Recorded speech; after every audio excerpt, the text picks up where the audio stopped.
Zach Calzada comes in. We talked about Bo Nix, and you touted him pretty highly. He's got this reputation as being an erratic player. I think they're a bit of an enigma. You know, good Bo, bad Bo became a bit of a slogan I'm sure that you're more familiar with than I am even. So he's off to Oregon, and we know that on occasion he could just be dynamic beyond belief in terms of what he could create.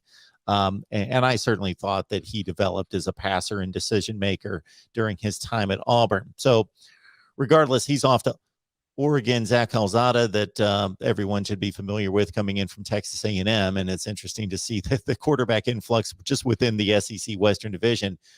Is this basically going to be his job, or do you expect this to be a pretty wide open competition?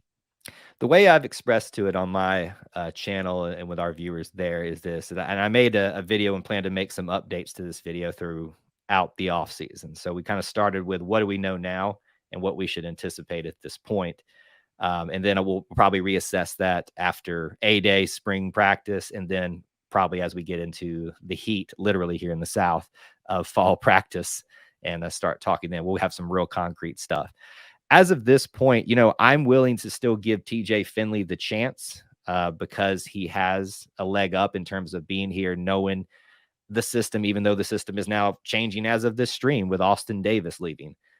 He does have a familiarity, obviously, with his head coach being with him for a year, so you can't really discount that from him. Did I see enough from him this year to make me think he's the guy? Not necessarily, but he also didn't have as ample of an opportunity, and when he was given an opportunity, it was pretty much in the worst possible scenarios. And he made magic one time with the Georgia State game, but not really in any other circumstances. Zach Calzada comes in as experienced, and he's got one thing on his resume that no other quarterback at Auburn has right now, and that's a win over Alabama. And you know how important that is to us. Now, you can't make decisions on who starts based on that, but you got to respect a guy who does that, has that to his resume, and played hurt during the game. I think people forget that he came back after getting hurt in that game and beat the mighty Alabama Crimson Tide.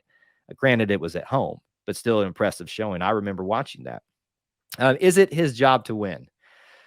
You know, I think that's the easy way to go. And it wouldn't shock me in the least if that's the way the trajectory results, with him being the starter when we get to fall. But I'm still willing to put him and TJ Finley on even playing field at the moment, and that will probably change rapidly, whatever way that goes. You know, you've also got Robbie Ashford, who came in. I don't think most people are expecting him to win the starting job, but he definitely is a very solid backup. There's one thing I'm not worried about, is the availability of talent at quarterback for Auburn, which is kind of odd to talk about because it's been the Bo show for the entire time, and now we've got at least several serviceable options.